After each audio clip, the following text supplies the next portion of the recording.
Your news for the state of Tennessee in about 10 minutes. Tennessee in 10 starts now. I'm so sorry that we've lost a young man. I talked to his family earlier.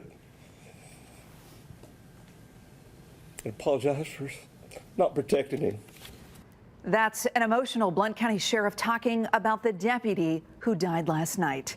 Good morning and thanks for joining us for Tennessee in 10. I'm Amanda Hara. We are on top of breaking news this morning. A statewide alert is in effect for this guy behind me. He's accused of shooting and killing a deputy. This is Blount County Deputy Greg McCowan. He was killed when a traffic stop turned deadly. Another deputy he was with was injured, but is expected to survive. Our team coverage continues with Whitney Turner at WVLT in East Tennessee. And Whitney, a lot of people got the statewide alert about this on their phones. Good morning. I'm Whitney Turner in the WVLT newsroom. That alert you woke up to on your phone was a Tennessee blue alert for 42-year-old Kenneth DeHart. Now, blue alerts are issued when a law enforcement officer is killed or has life-threatening injuries and when the suspect poses a threat to public safety or authorities. Take a look. This is the man the TBI just added to their most wanted list. This is 42-year-old Kenneth DeHart Jr., who was wanted for shooting two Blount County Sheriff's deputies, killing one and hurting the other. This all happened during a traffic stop Thursday night. The TBI says DeHart Jr. refused to get out of his car. Investigators say that's when deputies deployed a stun device with no effect. And then at some point during this encounter, DeHart pulled out a gun and shot both of the deputies. The TBI says one deputy fired back. DeHart drove away from the scene. He was last seen walking in the Wildwood area in Blount County. If you see him, do not approach him. Call police instead. He is believed to be armed and dangerous. Blount County Sheriff James Barong says this is a team effort to find DeHart and says they'll continue searching until he's found. And I want to thank each and every one of the law enforcement agencies behind me standing with me. Without them, I don't know what we would do, but with them, we're going to resolve this. This is Deputy Greg McCowan, who was shot and killed in the line of duty during this traffic stop last night. We know McCowan graduated from the police academy in October of 2020. And less than a year on the job, McCowan was recognized for saving a man from a burning car. He got the sheriff's office's life-saving award for his actions. We do know his partner, Deputy Shelby Eggers, was shot in the leg, but returned fire. Eggers has been released from the hospital. She is recovering at home. This active search continues. We'll keep you updated. Back to you. And again, the accused killer now on the TBI's most wanted list should be considered armed and dangerous. A $12,500 reward is now on the table for any information that leads to his arrest. And the TBI is on top of another shooting involving deputies, this one in Chattanooga. Agents say Hamilton County deputies shot a man outside of a Zaxby's.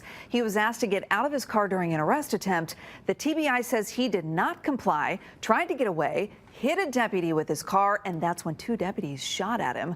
No deputies were hurt in that situation. The four former officers charged in Tyree Nichols' death are now asking for their federal charges to be dismissed. All of them are accused of beating Nichols after a traffic stop in Memphis. He died days later. The suspects have all pleaded not guilty to second-degree murder. They're also accused of violating Nichols' civil rights. The federal trial is supposed to happen May 6th. The state trial is set for August 12th. State Representative Gloria Johnson is running in two different elections right now. She's running to replace Marsha Blackburn in the U.S. Senate. Johnson is also running for re-election in Knoxville for District 90.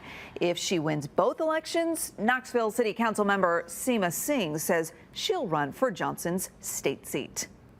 First Alert meteorologist Stefano DiPietro joining us with a look at the forecast. A lot of us are going to see rain today and in the coming days. Yes, we are. There will be some dry pockets every now and then, but you still want to keep updated with the forecast and keep the umbrella handy. A good scattering of showers this morning. Should see a break as we get through about mid to late afternoon, maybe a couple of leftover rain showers, but we should sneak in some dry time. 50s and 60s, so it is still staying mild overnight tonight and into early tomorrow morning. Scattered showers, even a thunderstorm as a cold front comes through. No severe weather threat. Any storm, though, could at least Northeast have a heavier downpour to go along with it. Some, but not all of us, will get a break Saturday afternoon. Looks like that break comes better the farther north and west we are. South of Interstate 40 in southern Tennessee, there's still more rain we have to talk about, most of which will be light. Still in the 60s, then much more rain starts to build in Saturday night and through very early on Sunday morning. But by Sunday afternoon, we should really dry back out. We'll be sort of in a gap between two storm systems through Sunday, so we get that dry time for a good amount of the day, but then Sunday night into Monday,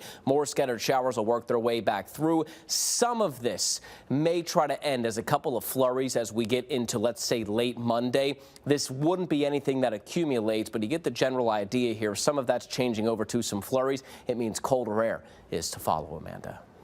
We'll be watching that as well. Stefano, thanks. Well, the First Lady will land in the mid-state today. Dr. Jill Biden is coming to Tennessee for a political event. The White House says the First Lady will arrive at Nashville's airport around 3:30 this afternoon. Then she'll travel to Franklin in Williamson County for that event. Thanks for joining us for Tennessee in 10. I'm Amanda Hara. Have a great weekend. We'll see you back here Monday morning with a look at the big headlines from across the state. This is Tennessee in 10, streaming your news and weather across the state in about 10 minutes.